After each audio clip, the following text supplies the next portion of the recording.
Okay, so we are back here on Tischer Creek, just doing a little more exploring this morning. And we're right in the middle of the city, very urban, a lot of beautiful trails. I mean, this is a nice place to walk. Did a little exploring last night, see if any of that footage makes it into this video. Probably I'll manage to salvage something out of it. It was quite interesting, but other than walking through a little troll tunnel, not sure what else there is going to be to share. But this much I can tell you. It's pretty typical for Duluth area streams. But the water temps in this particular stream have just been delightful so far. And again, very indicative of the area. You know, look at this terrain, right? Just all these beautiful palisade walls, stone going straight up. A lot of white cedar. Very nice. And while I'm definitely seeing some nice little pools here that would easily have the potential to hold fish, I'm a little bit blown away that lake run fish make it all the way up in here, because it is one hell of a gauntlet to get here. But I seen the pics. A buddy of mine sent me a photo from this last May, a guy from out of state, that he was up here hiking, ran into a dude that actually hooked a looper somewhere up in here. So big fish too. It's like 28, 29 inches, I bet. And so even on days like today, where honestly I'm exploration mode, you kind of always need to be willing to spend the time learning, not be hung up on catching fish. But yeah, hard to complain about spending a day outdoors enjoying the scenery, the sights and sounds. A little waterfall cascading down the side of the palisade wall over there. It's fun stuff, you know.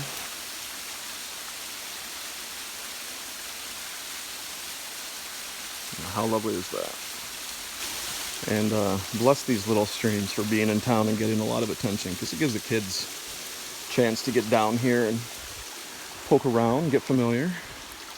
But lo and behold, coming around this corner, this would be a damn pleasure to find anywhere in the world. Look at this, right here in town. Big old pool over here. A little waterfall cascading down into it. Now this is the thing that blows my mind. Right in front of me, little school of fry.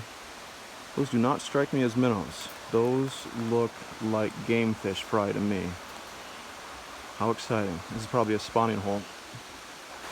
But again, it blows my mind that the fish make it this far, because it is such a gauntlet just to get this far. Behind that branch there, the water's running down at 30 to 45 degree angles, only an inch or so thick, and I have to rise almost 8 feet to get to the next spot, and these damn lake run fish will go up there. And I can tell right now, as I mentioned in other videos, I can see the way the water's moving, and there's probably big fish in here circling and pushing this water around. I don't think that's just ripples from the waterfall.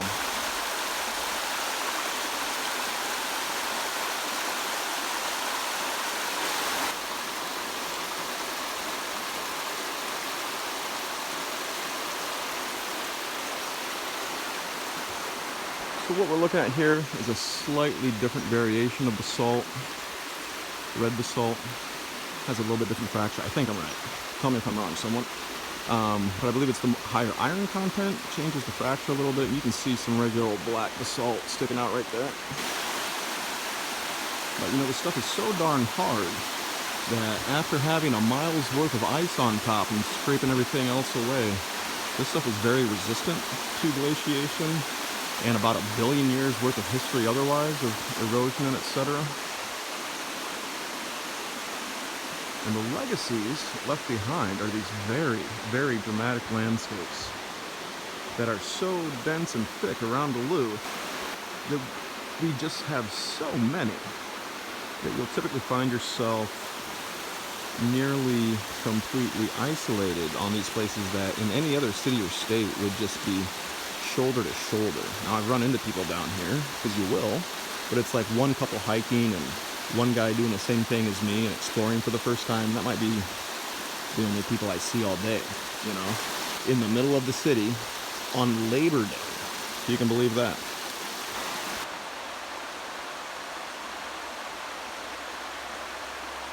So I'm not entirely sure what I'm looking at here yet, but probably I'm sure. I've been having some little follow-ups, but chances are these are all creek chubs. I just can't quite get my eyeballs on them well enough yet. And it would make sense that these are creek chubs because the little fry were pushed into the shallows, and believe it or not, the creek chub was actually the dominant predator in a lot of these streams before we introduced trout.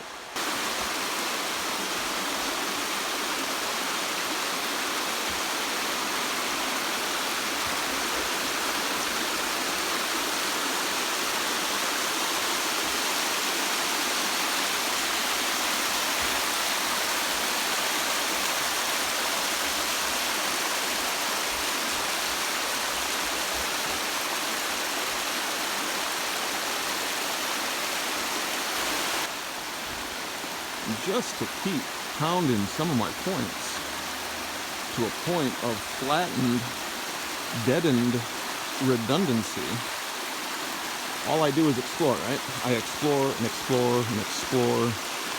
I recon and fish a couple times every week. I didn't even know this was here. Lived in the city for 5 years. I mean, obviously I know the name and I know of it, but we have so many options that it's hard to take it all in. It actually took a friend of mine from out of state to say, hey man, check this out.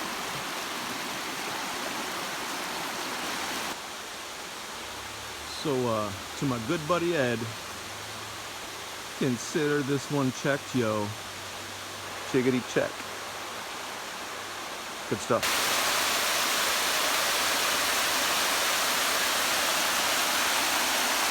I don't know how they get up this stuff, but they do it.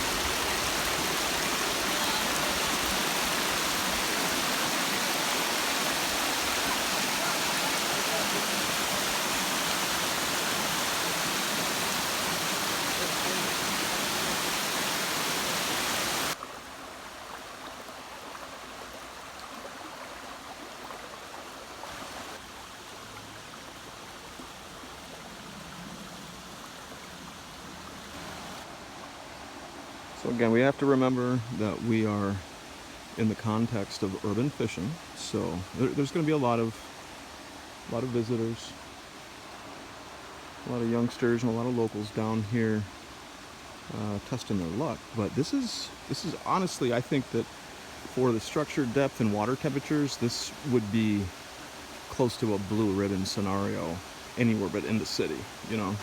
And again, per city context, blue ribbon.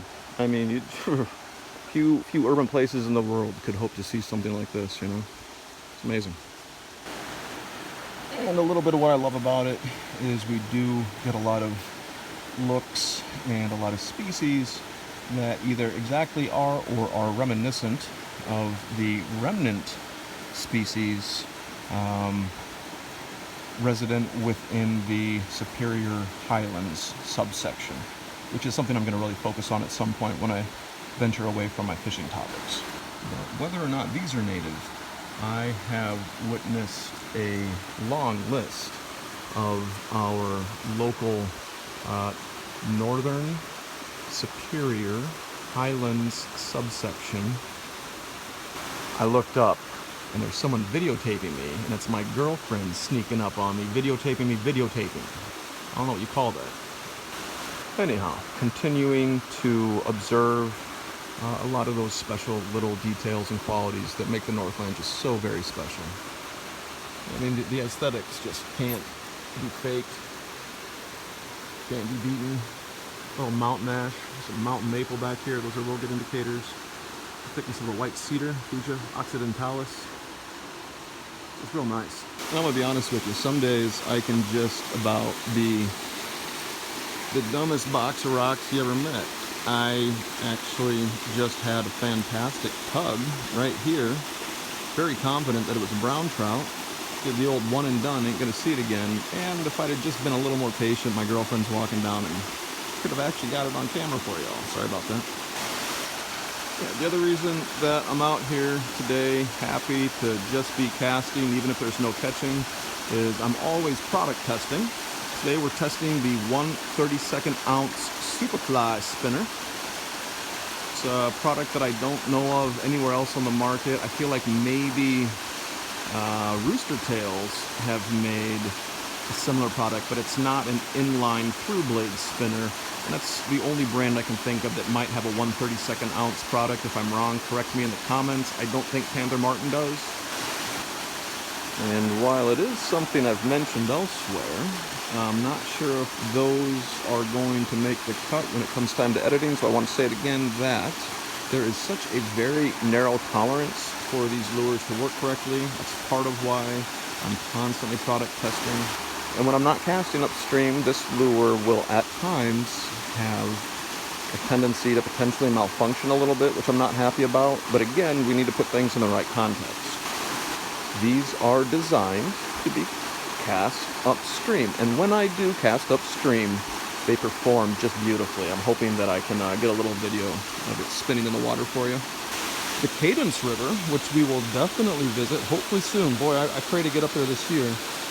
I wouldn't say it's a well-known slot canyon, but it's one of the only in the state that's like reported and described as a slot canyon. And as I'm standing here looking now, it's like, what else in the world would you call this? It's a slot canyon.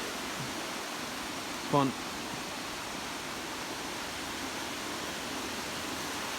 And she just goes up and up and up.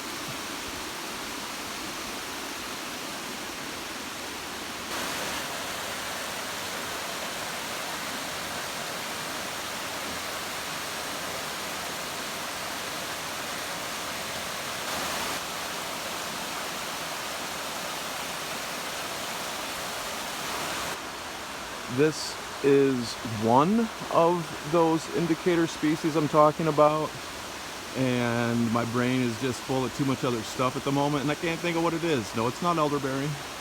Look at the leaf. But yeah, a lot of really nice, rare woody perennials as we move up the shore, and they start right here in Duluth. It's just amazing, honestly.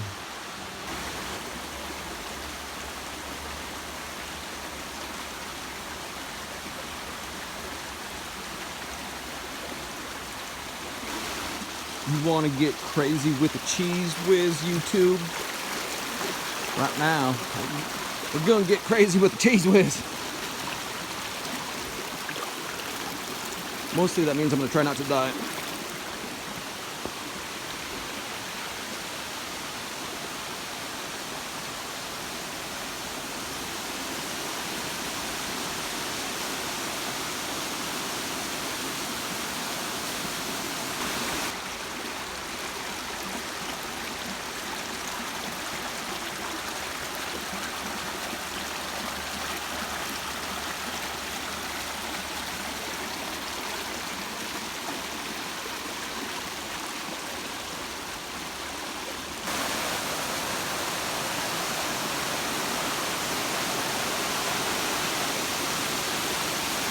So if that's not a slot canyon, tell me what is, right? Fun.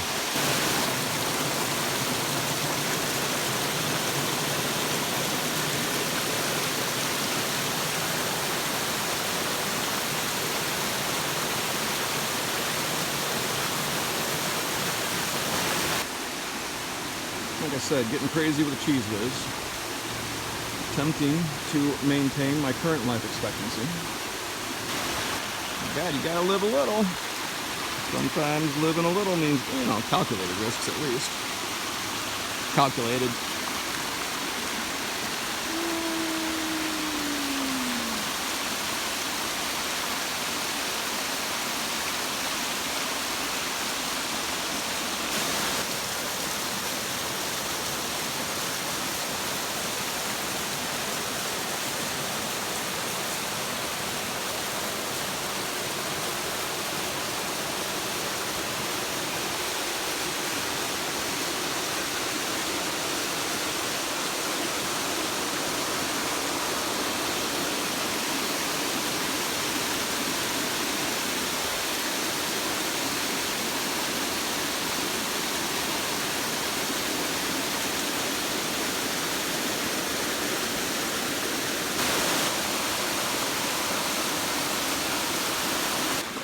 getting crazy with the cheese whiz.